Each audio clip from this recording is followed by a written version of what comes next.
Okay guys, so we gonna start with chapter number 3 का revision. ये फटाफट revision होगा। चैप्टर का नाम है liberalization, privatization and globalization. Right, सबसे पहला क्वेश्चन ही यही है कि हमने लिबरलाइजेशन, प्राइवेटाइजेशन और ग्लोबलाइजेशन क्यों लाया था। उसके कितने पॉइंट्स है गाइस? कम ऑन, 5 पॉइंट है। सबसे पहला कारण क्या था बताइए? पब्लिक सेक्टर का poor performance. Right, public sector का पुअर परफॉर्मेंस मतलब इकोनॉमी को चलाने वाले पब्लिक सेक्टर थे। अगर पब्लिक सेक्टर ही पुअर परफॉर्म करेंगे तो ऑटोमेटिकली इकोनॉमी को तो इम्पैक्ट करेगा ही। And that is the first reason because of which हमें न्यू इकोनॉमिक पॉलिसी लाना पड़ा। Because major public sector companies क्या थी बताइए? क्या इंकर कर रही थी? Losses. Second is deficit in BOP. BOP एक ऐसा स्टेटमेंट है जो रिकॉर्ड करता है हमारे जो भी फॉरेन एक्सचेंज का इनफ्लो हो एंड फॉरेन एक्सचेंज का आउटफ्लो हो। बीओपी हमारा डेफिसिट था, जिसका मतलब हमारा इंपोर्ट ज्यादा था और हमारा एक्सपोर्ट कम था। ऑब्वियसली इसकी वजह से क्या हो गया कि हमारा जो फॉरेन एक्सचेंज रिजर्व है वो इतना कम हो चुका था कि हम सिर्फ कितना सर्वाइव कर सकते थे? 2 वीक्स तक ही हम सर्वाइव कर सकते थे, प्लस हमें इंटरनेशनल लोन भी, उसके ऊपर इंटरेस्ट भी चुकाना था। फोर्थ कारण था हमने बहुत ज़्यादा क्या ले लिया था बताइए? लोन। अब जब डेब्ट ज़्यादा ले लोगे तो ऑटोमेटिकली उसका इंपैक्ट क्या होगा कि गवर्नमेंट का बर्डन बढ़ता जाएगा, क्योंकि आखिर में ये पैसा किसको चुकाना है? फ्यूचर जनरेशन को चुकाना है। एंड लास्ट पॉइंट इज कि इनएफिशिएंट मैनेजमेंट। मतलब इन सब का कारण था गवर्नमेंट का जो मैनेजमेंट था उतना अच्छा नहीं था। गवर्नमेंट मैनेज करती है 2 तरीके से, एक होता है रिसिप्ट और दूसरा क्या होता है? एक्सपेंडिचर। गवर्नमेंट के जो रिसिप्ट थे वो भी काफ़ी कम थे, सफिशिएंट रेवेन्यू नहीं था। क्यों नहीं था? क्योंकि अगर जीडीपी कम होगी तो लोग ज़्यादा टैक्स पे नहीं कर पाएंगे, जिसकी वजह से सरकार का जो रेवेन्यू था वो काफ़ी ज़्यादा क्या था? कम। प्लस सरकार का जो एक्सपेंडिचर था वो बढ़ता जा रहा था। एक्सपेंडिचर क्यों बढ़ता जा रहा था? बिकॉज गरीब है तो सरकार को सब्सिडीज भी देनी पड़ेगी। राइट, तो ये थे वो 5 कारण, याद करना। पब्लिक सेक्टर का पुअर परफॉर्मेंस, बीओपी का डेफिसिट होना जिससे foreign exchange reserve all time low चला जाना, सरकार ने बहुत सारा बोरिंग कर लिया था, एंड लास्ट इनएफिशिएंट मैनेजमेंट। इसीलिए न्यू इकोनॉमिक पॉलिसी लाया, जिसको हमने 2 फॉर्म में डिवाइड किया। One is stabilization measure and second is structural measure. Stabilization मतलब ये हुआ कि ये शॉर्ट टर्म है, स्ट्रक्चरल जो है वो लॉन्ग टर्म है। मतलब न्यू इकोनॉमिक पॉलिसी को शॉर्ट टर्म में हम ये करेंगे कि हमें 2 चीजें को ठीक करनी है, एक तो बीओपी को करेक्ट करना है और दूसरा इन्फ्लेशन को क्या करना है? कंट्रोल। और स्ट्रक्चरल मतलब लॉन्ग टर्म में हमें अपनी जीडीपी को बढ़ानी है, तो हमारा फोकस एक ही चीज पे रहेगा, वो है कि कैसे हम अपने देश की क्या बढ़ाए? एफिशिएंसी। एफिशिएंसी बढ़ाएंगे, कॉम्पिटिटिवनेस बढ़ेगा, तो ऑटोमेटिकली देश की क्या बढ़ जाएगी बताइए? जीडीपी।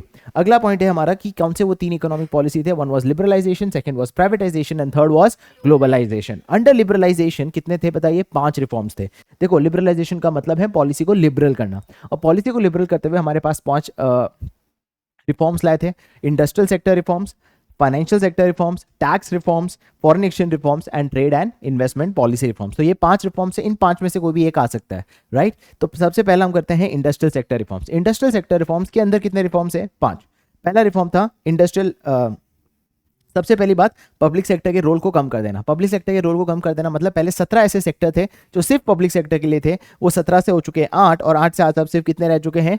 3। और वो 3 कौन से बताइए? डिफेंस, एटॉमिक और रेलवे। डिफेंस, एटॉमिक और रेलवे। क्या चीज क्लियर हुआ? Second, licensing. पहले हर इंडस्ट्रीज को लाइसेंस देना पड़ता था। कैटेगरी 3 इंडस्ट्रीज को क्या लेना पड़ता था? Licence for new establishment as well as for expansion. अब आपको लाइसेंस लेने की जरूरत नहीं है, एक्सेप्ट फॉर फ्यू इंडस्ट्रीज। वो कौन सी इंडस्ट्रीज है बताइए? अगर आप एक्सप्लोजिव बनाते हो, केमिकल्स बनाते हो डेंजरस, या एनवायरमेंट को जो डिग्रेड करने वाले प्रोडक्ट्स बनाते हो, ऐसे सब सिचुएशन में आपको लाइसेंस लेना है, वरना मेजर सेक्टर्स में आपको लाइसेंस देने की जरूरत नहीं है।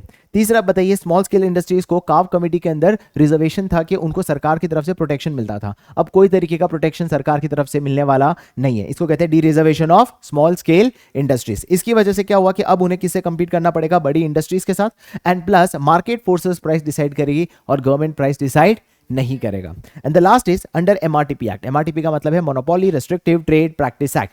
पहले कोई भी मर्जर और एक्विजिशन होता था तो सरकार से अप्रूवल लेना पड़ता था, अब आपको कोई अप्रूवल लेने की जरूरत नहीं है। तो ये 4 पॉइंट्स है बताइए। फर्स्ट कौन सा है? Reduction in the licensing system. Second, public sector के रोल को कम कर देना। तीसरा क्या था? Under MRTP act no approval is required. And fourth point is dereservation of what? Small scale industries. क्या चीज clear? Next is financial sector reforms. Under financial sector reforms RBI का रोल कहां से कहां चेंज हो गया बताइए? From a regulator to a facilitator. अब रेगुलेटर से फैसिलिटेटर होने का मतलब ये हुआ कि अब बहुत सारे बैंक्स डिसीजंस ले सकती हैं without the approval of what? RBI. आपको आरबीआई से कंसल्ट करने की जरूरत नहीं है। अब इसके चक्कर में क्या हुआ बताइए? बहुत सारे कौन से बैंक्स आने लगे बताइए? Private and foreign banks. बहुत सारे प्राइवेट एंड फॉरेन बैंक्स आए क्योंकि अब उन्हें इंडिपेंडेंस मिल रहा है, आरबीआई से अप्रूवल लेने की जरूरत नहीं है। इसके बाद बहुत सारे बैंक्स डिसीजंस ले सकते हैं, जैसे बैंक्स बहुत सारे ब्रांच खोल सकती है even without the approval of what? RBI. क्या चीज क्लियर हुआ? ये था हमारा फाइनेंशियल सेक्टर रिफॉर्म्स, जहां आरबीआई ने रोल चेंज कर दिया, सॉरी आरबीआई का रोल चेंज हो गया from a regulator to what a facilitator. चलिए टैक्स रिफॉर्म्स की अगर मैं बात करूं, दो टाइप के टैक्सेशन होते हैं, one is direct tax and second is indirect tax. Direct tax को हमने क्या कर दिया बताइए, बहुत ज्यादा मॉडरेट। डायरेक्ट टैक्स को हमने क्या कर दिया था, बहुत ज्यादा मॉडरेट कर दिया। क्यों मॉडरेट किया? ताकि ज्यादा से ज्यादा पार्टिसिपेशन बढ़े, राइट। तो reduction in income tax and corporate tax, ताकि लोग टैक्स इवेजन कम करें और ज्यादा से ज्यादा टैक्स में पार्टिसिपेशन बढ़े। और वहीं हमने इनडायरेक्ट टैक्स जैसे इंट्रोड्यूस किया था बताइए, जीएसटी। जीएसटी का मतलब क्या था? Goods and service tax. 17 taxation को हटा के सिर्फ एक टैक्सेशन। क्यों एक टैक्सेशन लाया? ताकि टैक्स कंप्लायंस आसान हो, टैक्स को रिपोर्टिंग करना सिंप्लीफाई हो, इंडिया में और ज्यादा इन्वेस्टमेंट है, ईज ऑफ डूइंग बिजनेस को क्या करे और ज्यादा आसान। क्या चीज क्लियर?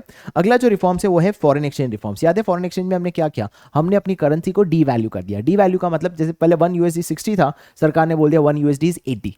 तो जैसे ही हम अपनी करेंसी को डी वैल्यू करेंगे तो हमारा प्रोडक्ट सस्ते हो जाएंगे। प्रोडक्ट सस्ते हो जाएंगे तो हमारा क्या बढ़ेगा बताइए? एक्सपोर्ट्स। और एक्सपोर्ट्स बढ़ने से बहुत सारा क्या आने वाला है बताइए? Foreign currencies. क्या चीज क्लियर? और उसके बाद हमने बोल दिया कि हम अब से हमारा जो एक्सचेंज रेट है वो गवर्नमेंट डिसाइड नहीं करेगा। कौन डिसाइड करेगा बताइए? मार्केट के फोर्सेस, दैट इज डिमांड और सप्लाई, गवर्नमेंट डिसाइड करने वाला नहीं है। नेक्स्ट जो रिफॉर्म था वो था last reform which was under trade and investment policy reforms.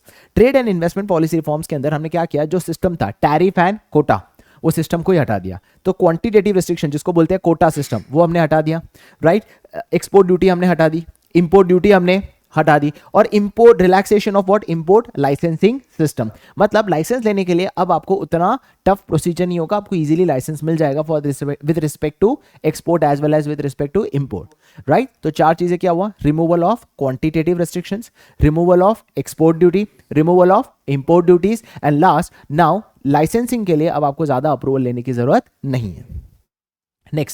Next ये होता है लिबरलाइजेशन रिफॉर्म्स। अब हम आते हैं कौन सा रिफॉर्म बताइए? प्राइवेटाइजेशन। प्राइवेटाइजेशन मतलब जब ओएमसी मतलब क्या होता है? Ownership management control. क्या है बताओ? ओनरशिप मैनेजमेंट और कंट्रोल कहां से कहां जा रहा है बताइए? पब्लिक सेक्टर से प्राइवेट सेक्टर, पब्लिक सेक्टर से प्राइवेट सेक्टर, उसे हम क्या बोलते हैं गाइस? कम ऑन, उसे हम क्या बोलते हैं? प्राइवेटाइजेशन। अच्छा, प्राइवेटाइजेशन के अंदर ध्यान रखना कि 51% से ज्यादा हो तो प्राइवेटाइजेशन कहते हैं, 51% से कम हो तो उसे हम क्या कहते हैं गाइस? Come on, disinvestment. क्या चीज क्लियर? प्राइवेटाइजेशन क्यों लाया? चार कारण से प्राइवेटाइजेशन लाया था। सबसे पहले पब्लिक सेक्टर लॉस मेकिंग था, उसे प्रॉफिट मेकिंग लाना है, तो फाइनेंशियल क्या लाना है बताइए? डिसिप्लिन। मतलब प्राइवेट सेक्टर को बोला भाई हम तो चला नहीं सकते, आप चला लो, और उसको लॉस मेकिंग को किस में ला दो? Profit making. Second, modernization. आपके पास पैसा है, पैसे से आप नई नई मशीन ला पाओगे, और क्या ला पाओगे बताइए? मॉडर्नाइजेशन। तो फर्स्ट कारण क्या था? Financial discipline. सेकंड क्या था? मॉडर्नाइजेशन। तीसरा आपके अंदर वो क्या है? Managerial capability. मतलब बिजनेस करने के लिए आपके पास जो मैनेजमेंट नॉलेज है वो हमारे पास नहीं है, हम ब्यूरोक्रेट्स है, और ब्यूरोक्रेट्स मैनेजमेंट करना दोनों एक बहुत ही डिफरेंट एंगल है। प्राइवेट सेक्टर्स मैनेजमेंट संभाल सकते हैं, इसलिए ये तीन कारण से हमने प्राइवेटाइजेशन किया। फर्स्ट कारण क्या था? फाइनेंशियल डिसिप्लिन, सेकंड था मॉडर्नाइजेशन, और तीसरा कारण था मैनेजरियल कैपेबिलिटी। चलिए अब हम प्राइवेटाइजेशन की बात करें तो क्या हमने हर पब्लिक सेक्टर को प्राइवेटाइज किया? जी नहीं, हमने हर पब्लिक सेक्टर को प्राइवेटाइज नहीं किया। तो सर कैसे किया था फिर? हमने क्या हर सेक्टर को प्राइवेटाइज किया? जी नहीं। तो हमने क्या किया? सबसे पहले प्राइवेट सेक्टर को, पब्लिक सेक्टर को सॉरी, दो पार्ट में डिवाइड किया। क्या था बताइए? कौन से परफॉर्मिंग सेक्टर है और कौन से नॉन परफॉर्मिंग है। जो नॉन परफॉर्मिंग है उसको हमने दो कैटेगरी में डाला, कौन से एसेंशियल है और कौन से नॉन एसेंशियल है। जो नॉन परफॉर्मिंग और जो नॉन एसेंशियल है इसी को हमने क्या किया बताइए? प्राइवेटाइज। इसी को हमने क्या किया? प्राइवेटाइज। मतलब ऑल पब्लिक सेक्टर प्राइवेटाइज किया? जी नहीं। नॉन परफॉर्मिंग, नॉन एसेंशियल, उसी को हमने क्या किया बताइए? प्राइवेटाइज। तो जिसका मतलब जो परफॉर्मिंग पब्लिक सेक्टर अंडरटेकिंग है इसको हमने क्या किया सर? ये जो परफॉर्मिंग है क्या इसको प्राइवेटाइज किया? जी नहीं, इसको तो उल्टा हमने पावर दिया। क्या पावर दिया? हमने 3 स्टेटस दिए, नवरत्नास, महारत्नास एंड मिनी रत्नास। क्या दे दिया बताइए? नवरत्नास, महारत्नास और मिनी रत्नास। सर नवरत्ना, महारत्ना और मिनी रत्नास टोटल कितने थे? ये चेंज हो सकते हैं, नवरत्नास 16 है, महारत्नास 8 है, और mini Ratnas if I am not wrong 74 और 64 देख लेना तुम। अब ये स्टेटस का मतलब क्या? उन्हें मिलना ऑटोनॉमी। ऑटोनॉमी मतलब सरकार का इन्वॉल्वमेंट कम होगा, खुद के डिसीजंस फास्ट ले पाओगे। किस रिगार्डिंग? मैनेजमेंट के रिगार्डिंग एंड ऑपरेशनल के रिगार्डिंग। किस रिगार्डिंग बताओ? Management as well as operational. इन्हें क्या मिली? ऑटोनॉमी। ऑटोनॉमी मतलब खुद डिसीजन ले सकते हैं, बार बार पॉलिटिशियन से अप्रूवल लेने की जरूरत नहीं है, ताकि ये लोग प्राइवेट सेक्टर के साथ क्या कर सके बताइए? कंपीट। जैसा जैसा आपका स्टेटस उतनी ज्यादा आपको ऑटोनॉमी। क्या थी वो autonomy? Managerial and operational autonomy. क्या चीज क्लियर हुआ? ताकि ये लोग बेटर परफॉर्म कर सके और कंपीट कम्पीट कर सके अंडर ग्लोबल मार्केट। क्या चीज क्लियर? अब हम बात करते हैं ग्लोबलाइजेशन। ग्लोबलाइजेशन का मतलब क्या होता है कि जब हम वर्ल्ड को, दुनिया के, इंडिया डोमेस्टिक इकोनॉमी को किसके साथ इंटीग्रेट करने वाले बताइए? वर्ल्ड इकोनॉमी के साथ। डोमेस्टिक इकोनॉमी को किसके साथ इंटीग्रेट करने वाले? वर्ल्ड इकोनॉमी के साथ। और सारे जो बंदिशें, ट्रेड बैरियर, सबको हम क्या कर रहे हैं? हटा रहे हैं। उसी को हम क्या बोलते हैं? Come on, globalization. अच्छा, ग्लोबलाइजेशन के लिए हमने क्या किया? सबसे पहले हमने अलाउ किया 51% इन्वेस्टमेंट इन एफडीआई का स्पेसिफिक सेक्टर में। कितना अलाउ किया बताइए? 51। करेंसी को हमने कितना डिवैल्यू किया? 20%, ताकि एक्सपोर्ट्स हमारा बढ़े।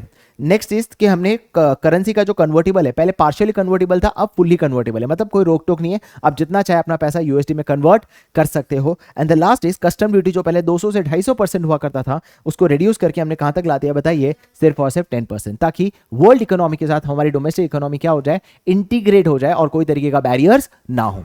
चलो, ग्लोबलाइजेशन से सबसे पहला फायदा क्या हो गया बताइए? इंडिया में बहुत सारा क्या आने लगा? आउटसोर्सिंग का काम, मतलब बाहर का सारा काम इंडिया में आने लगा। और यहीं से क्वेश्चन आता है, why India became a favourable destination for outsourcing? 3 कारण था गाइस, याद रखना 3 कारण। पहला कारण था कि हमारे पास था आईटी इंफ्रास्ट्रक्चर, सेकंड था skilled and cheap labour, and third था फेवरेबल गवर्नमेंट पॉलिसी। पहला क्या था बताइए? IT infrastructure, IT information technology था, कम्युनिकेशन सिस्टम था, ताकि रियल टाइम बेसिस पे हम टेक्स्ट या वीडियो जो भी है वो भेज सकते हैं, जो जरूरी है। क्या चीज क्लियर? सेकंड क्या था बताइए? इंडिया क्यों फेवरेबल डेस्टिनेशन बना? बिकॉज हमारे पास क्या था? स्किल्ड मैन पावर था, और वो भी कम रेट पे हमें स्किल्ड मैन पावर मिल रहा था। और तीसरा, सरकार की बहुत ज्यादा फेवरेबल पॉलिसी, जैसे टैक्स हॉलीडेज देना, टैक्स कंसेशन देना, सब्सिडीज देना, स्पेशल इकोनॉमिक जोन बना के देना, ताकि वहां पे आके हम इंडिया इन्वेस्ट कर सके, इंडिया में इन्वेस्ट कर सके। इसलिए इंडिया बना favourable destination for what? Outsourcing. अच्छा, इंडिया को फायदा क्या होगा? इंडिया में बहुत सारा क्या आएगा? फंड्स, प्लस किस फॉर्म में आएगा फंड बताइए? Foreign currency. तो भाई इंडिया को 3 फायदे क्या है? सबसे पहले कहां गया? आई थिंक, चलो इंडिया के 3 फायदे बता दो, या लिखा हुआ नहीं है।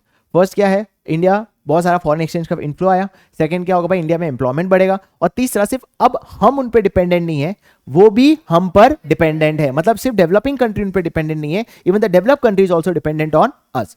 चलिए, इसके बाद हम बात करते हैं डब्ल्यूटीओ। डब्ल्यूटीओ इंपॉर्टेंट है, functions of WTO. WTO is World Trade Organization, पर इसके पहले जो था वो था GATT, general agreement of trade and tariff. ये कब बना था गाइस? Come on, 1948। यहां पे कितनी कंट्रीज के मिलकर बनी थी? 23 कंट्रीज। इन कंट्रीज, जो यूरोपियन कंट्रीज थी, इन्होंने बोला कि भाई हमारे बीच में फ्री फ्लो ऑफ कैपिटल होगा, फ्री फ्लो ऑफ गुड्स होगा, फ्री फ्लो ऑफ पीपल होगा। मतलब यहां पे कोई बंदिशें नहीं होगी, कोई ट्रेड या नॉन ट्रेड बैरियर्स नहीं होंगे। जीएटीटी में और कंट्री जुड़ती गई, और फाइनली वो क्या बन गया बताइए? World Trade Organization. कब बना? 1995। अब 1995 में जब डब्ल्यूटीओ बना, तो इसके पूछते जाते हैं कि what are the main functions of WTO. तो याद रखना, सबसे पहले हम मेन फंक्शन क्या बताइए? Enlarge the production of what? Goods and services. ये बोलता है कि सर गुड्स एंड सर्विसेज का प्रोडक्शन बढ़ाओ। गुड्स एंड सर्विसेज का क्या बनाओ? प्रोडक्शन। मतलब आप सिर्फ अपने देश के लिए मत बनाओ, पूरी दुनिया के लिए बनाओ। मल्टी लेवल पे आप काम करो, जैसे चाइना करता है। चाइना सिर्फ अपने देश के लिए नहीं बनाता, पूरी दुनिया के लिए बनाता। That's called large scale production. इससे क्या हो जाएगा बताइए? Optimum utilization of what? Resources. Sir optimum कैसे होगा रिसोर्सेज का यूटिलाइजेशन? बहुत सिंपल है कि मैं वो चीज बनाऊंगा जिसमें मैं अच्छा हूं, और फिर उस पैसे से मैं वो चीज इंपोर्ट करूंगा जिसमें वो लोग अच्छे। For example, we are very good with cotton, तो हमारे पास ब्लैक सॉइल बहुत है, तो कॉटन बहुत सारा है, तो हम बहुत सारा कॉटन बना के दुनिया भर में बेचते हैं, और उस पैसे से हम क्रूड ऑयल खरीदते हैं, क्योंकि वो लोग उसमें एफिशिएंट है। तो हर एक का रिसोर्सेज का कैसा यूटिलाइजेशन हो रहा है? ऑप्टिमम। लार्ज स्केल काम करोगे, ऑप्टिमम यूटिलाइजेशन, प्लस वो कैसा प्रोटेक्शन होना चाहिए बताइए? एनवायरमेंट को भी प्रोटेक्ट करने के रिगार्डिंग बहुत सारे रिफॉर्म्स लाता है। नेक्स्ट इंपॉर्टेंट, कि कोई भी तरीके का टैरिफ या नॉन टैरिफ बैरियर्स आप लगा नहीं सकते, ना टैक्सेस लगा सकते हो, ना कोटा लगा सकते हो। मतलब फ्री फ्लो ऑफ क्या हो सकता है? गुड्स, कैपिटल और people. And the last important is, कोई भी तरीके का आर्बिट्रेज रेस्ट्रिक्शंस भी नहीं लगा सकते। आर्बिट्रेज रेस्ट्रिक्शंस कैसे होता है? फॉर एग्जांपल, फार्मर्स को हमने सब्सिडीज दी थी। अब देखो, बाहर की फर्टिलाइजर कंपनी को कोई हमने टैरिफ नहीं लगाया, पर जो डोमेस्टिक फर्टिलाइजर कंपनी है, उनको हमने क्या दे दिया? सब्सिडीज। हम इनडायरेक्टली उन्हें बेनिफिट कर रहे हैं, तो ऑटोमेटिकली यहां इक्वल कंपटीशन नहीं रहा। तो डब्ल्यूटीओ ने क्या कहा? चलो अपने सब्सिडी सब हटा दो। क्यों? क्योंकि आपको इक्वल लेवल मार्केट बनाना है। तो हमारी गवर्नमेंट ने क्या किया? सब्सिडीज हटा दी। किस पे सब्सिडीज हटा दी बताइए? फर्टिलाइजर्स पे, ताकि कोई तरीके का आर्बिट्रेरी रेस्ट्रिक्शंस ना हो। क्या चीज क्लियर हुआ? यहां हो जाते हैं न्यू इकोनॉमिक रिफॉर्म्स के सारे पॉलिसीज। अब आप आखिरी टॉपिक बच जाता है क्रिटिसिज्म। क्रिटिसिज्म मतलब ये न्यू इकोनॉमिक रिफॉर्म से क्या फायदे हुए और क्या नुकसान। फायदा क्या हुआ सर? फायदा ये हुआ कि हमारे देश की क्या बढ़ी बताइए? जीडीपी। सर जीडीपी बढ़ी, बहुत फास्ट रेट से जीडीपी बढ़ी, पर सवाल है कि क्या सभी सेक्टर की वजह से बढ़ी? नहीं। एग्रीकल्चर सेक्टर डिक्लाइन हुआ, इंडस्ट्रियल ग्रोथ काफी फ्लक्चुएटिंग था। It was which sector which led to the growth? It is tertiary sector, या जिसको बोलते हैं सर्विस सेक्टर। सर्विस सेक्टर की वजह से हमारा देश का क्या बढ़ा? जीडीपी। सेकंड, हमारे देश में बहुत सारा क्या आया? Foreign investments. Obviously foreign investments आएगा because of make in India, made in India, ये सारे कैंपेन की वजह से, प्लस पहले भी बहुत सारे कैंपेन्स है ताकि देश से बहुत सारा इन्वेस्टमेंट्स इंडिया में आए। तीसरा क्या था बताइए? Rise in foreign exchange. देखो हमने अपनी करेंसी को डीवैल्यू कर दिया, हमारे प्रोडक्ट्स बहुत ज्यादा कॉम्पिटिटिव हुए, तो हमारा क्या बढ़ा बताइए? एक्सपोर्ट्स। एक्सपोर्ट्स बढ़ने से फॉरेन करेंसी का इनफ्लो होगा, प्लस इंडिया आज one of the 4 largest foreign exchange reserve holder है, जो एक वक्त सिर्फ 2 हफ्ते के लिए सर्वाइव कर सकते थे। We are one of the largest foreign exchange reserve holder. Next क्या बताइए? Rise in exports. Exports already बढ़ गया, मैंने ऑलरेडी बता दिया, अपनी करेंसी को डीवैल्यू करने की वजह से। नेक्स्ट क्या हुआ? हमारे देश में क्या बढ़ा? इन्फ्लेशन कंट्रोल हुआ। इन्फ्लेशन क्यों कंट्रोल हुआ? क्योंकि जब प्रोडक्शन बढ़ेगा, सप्लाई बढ़ेगी, तो ऑटोमेटिकली इन्फ्लेशन क्या हो जाएगा? कंट्रोल। अब हम पढ़ते हैं criticism, which is the last topic of this chapter. क्या क्या क्रिटिसिज्म थे? देखो देश में अनएम्प्लॉयमेंट बढ़ा। देखो देश की जीडीपी बढ़ी बट एम्प्लॉयमेंट नहीं बढ़ा। क्यों नहीं बढ़ा? क्योंकि जितने लोगों ने जीडीपी को बढ़ाया वो कौन थे? Multinational companies. और ये जो मल्टीनेशनल कंपनीज है, ये लोग क्या प्रीफर करते हैं बताइए? Capital intensive technology. Capital intensive मतलब क्या? मशीन को ज्यादा प्रीफर करते रहते देन लेबर। तो मशीन की वजह से जीडीपी तो बढ़ा, प्रोडक्शन तो बढ़ा, बट लेबर नहीं बढ़ा, जिसकी वजह से इसे कहते हैं जॉबलेस ग्रोथ। जीडीपी बढ़ी बट एम्प्लॉयमेंट नहीं बढ़ा। The most important, agriculture sector का नेग्लेक्ट। एग्जाम में पूछ सकते हैं क्यों न्यू इकोनॉमिक रिफॉर्म्स में एग्रीकल्चर सेक्टर डाउन हुआ? 4 कारण। पहला कारण क्या बताइए? पब्लिक इन्वेस्टमेंट्स कम हो गया। पब्लिक इन्वेस्टमेंट्स अगर कम होगा, क्यों पब्लिक इन्वेस्टमेंट्स कम हुआ? बिकॉज पब्लिक सेक्टर का रोल ही कम हो गया। अब किसका रोल ज्यादा हो गया? प्राइवेट सेक्टर का। और प्राइवेट सेक्टर का रोल ज्यादा होगा तो ऑटोमेटिकली पब्लिक सेक्टर ने अपने इंफ्रास्ट्रक्चर्स पे इन्वेस्टमेंट्स क्या कर दिए? कम। Second, removal of what? Subsidy. याद है डब्ल्यूटीओ के आर्बिट्रेट रेस्ट्रिक्शंस की वजह से हमें सब्सिडीज हटानी पड़ी। अब सब्सिडीज हटाएंगे तो फार्मर को तो बहुत महंगा पड़ेगा फर्टिलाइजर्स। तीसरा कारण क्या था? Reduction in import duty. आपने इंपोर्ट ड्यूटी कम कर दी, मतलब अब फार्मर्स कंपीट करना पड़ेगा। किसके साथ कंपीट करना पड़ेगा? उन फॉरेन लोगों के साथ जो पहले ये लोग कंपीट नहीं करते थे, राइट? तो क्या लिखा? Agriculture products removal of MSP has adversely affected the Indian farmers as they need to face what? Foreign competitor. देखो एमएसपी भी हटा दी। What is MSP? A minimum support price. मतलब इस भाव में गवर्नमेंट खरीदता था जो जनरली मार्केट के ऊपर होता था। जैसे मार्केट ने डिसाइड किया 45 रुपीज, गवर्नमेंट बोलता है मैं 50 में सारा खरीदने को तैयार हो, तो 5 रुपए एक्स्ट्रा मिलता था फार्मर्स को। इस तरह का एमएसपी भी आपने हटा दिया। तो अब फार्मर्स भी सोचते हैं कि भाई हम क्यों बनाए फूड क्रॉप्स? सरकार का कोई सपोर्ट नहीं, सरकार ने सब्सिडी हटा दी, उल्टा एमएसपी भी हटा दिया, तो फार्मर्स भी किस पे शिफ्ट हो गए बताइए? Cash crops. अब कैश क्रॉप्स पे शिफ्ट होंगे तो ऑटोमेटिकली फूड क्रॉप्स का प्रोडक्शन क्या हो गया? कम। तो ये 4 पॉइंट है, याद रखना, बहुत इंपॉर्टेंट है। Next is low level of industrial growth. अच्छा, इंडस्ट्रियल ग्रोथ भी कम हुआ। क्या कारण से इंडस्ट्रियल ग्रोथ हुआ? फर्स्ट देखो, सबसे पहला इंपॉर्टेंट रीजन है इंफ्रास्ट्रक्चर फैसिलिटी हमारे पास नहीं है। क्या नहीं है हमारे पास सर? पावर नहीं है। पावर नहीं है तो फैक्ट्रीज नहीं खुलेगी, क्योंकि जितनी भी मॉडर्न फैक्ट्रीज है वो मशीन बेस्ड, और मशीन में क्या चाहिए? बहुत सारा पावर। हमारे पास वो पावर नहीं था। सेकंड कारण, तो सर हमारा फिर ऑप्शन क्या रहा? हमने चाइना से इंपोर्ट करने लगा, बिकॉज चाइना सस्ते सस्ते इंपोर्टेड गुड्स बनाने लगा, तो हम अपनी नीड को कहां से इंपोर्ट करने लगे बताइए? चाइना से। और तीसरा मोस्ट इंपॉर्टेंट गाइस, हमारा मार्केट डेवलप मार्केट ने इजीली एक्सेस कर लिया, पर जब हम डेवलप मार्केट में जाते हैं तो वो हमें एक्सेस करने नहीं देते थ्रू नॉन टैरिफ बैरियर्स। जैसे आज हम यूएस में अगर एक्सपोर्ट करने जाए तो चाइना क्या, यूएस क्या लगा देता है हम पे? सारे non tariff barriers. Ineffective tax policy. देखो याद है हमने डायरेक्ट टैक्स को कम किया। क्यों कम किया? ताकि ज्यादा से ज्यादा पार्टिसिपेशन बढ़े, सरकार का टैक्स कलेक्शन बढ़े, पर उल्टा नहीं हुआ। Tax reduction has not led to increase in tax revenue. दूसरा, टैरिफ रिडक्शन आपने कर दिया। टैरिफ रिडक्शन करने के बावजूद क्या हुआ? कस्टम ड्यूटी कम हो गया। अब कस्टम ड्यूटी आपने 250 से 10% कर दिया, तो सरकार का रेवेन्यू ऑटोमेटिकली क्या हो चुका है? उसकी वजह से कम। क्या है? Clear, right? और बाहर वालों को, इन्वेस्टर्स को बुलाने के चक्कर में टैक्स को और ज्यादा आपने कम कर दिया। तो 3 कारणों से टैक्स कलेक्शंस कम हो गया। फर्स्ट, बाहर वाले इन्वेस्टर्स को बुलाया आपने तो टैक्स कंसेशन दिया। सेकंड क्या किया? कस्टम ड्यूटी को 250 से कितना कर दिया? 10%, तो और टैक्स कलेक्शन कम हो गया। थर्ड, आपने सोचा था टैक्स कम करने से पार्टिसिपेशन बढ़ेगा, वो बढ़ा भी नहीं। चलिए, last is ineffective what? Disinvestment policy. हमने डिसइन्वेस्ट क्यों किया था? बहुत सारे पब्लिक सेक्टर को डिसइन्वेस्ट किया ताकि उस पैसे को हम पब्लिक सेक्टर के अंडर यूज कर सके और कॉम्पिटिटिव बना सके, पर ऐसा नहीं हुआ। हमने उल्टा उसको क्या कर दिया बताइए? अंडर वैल्यू, मतलब पॉलिटिशियंस को पैसे खिला के अंडर वैल्यू करके बेचा, और उस पैसे को भी कहां यूज किया गया बताइए? For the shortage of instead of using in public sector enterprise या सोशल इंफ्रास्ट्रक्चर। तो ये थे वो 5 कारण। क्या क्या थे वो 5 कारण बताओ फटाफट। फर्स्ट इज देश में अनएम्प्लॉयमेंट बढ़ा। Second, decline in what, agriculture growth. Decline in what, industrial growth. Fourth is tax policy उतनी इफेक्टिव नहीं रही। And last point is ineffective disinvestment policy. Neglect in agriculture sector का कारण बताइए 4। पब्लिक का इन्वेस्टमेंट्स कम होना। Second, removal of subsidy, farmers का शिफ्ट होना from food crops to cash crops. And last, competition ला दिया फ्रॉम इंपोर्ट ड्यूटी कम करके कंपटीशन आपने ला दिया। क्या चीज क्लियर हो गया? इसी के साथ your chapter number 3 is done.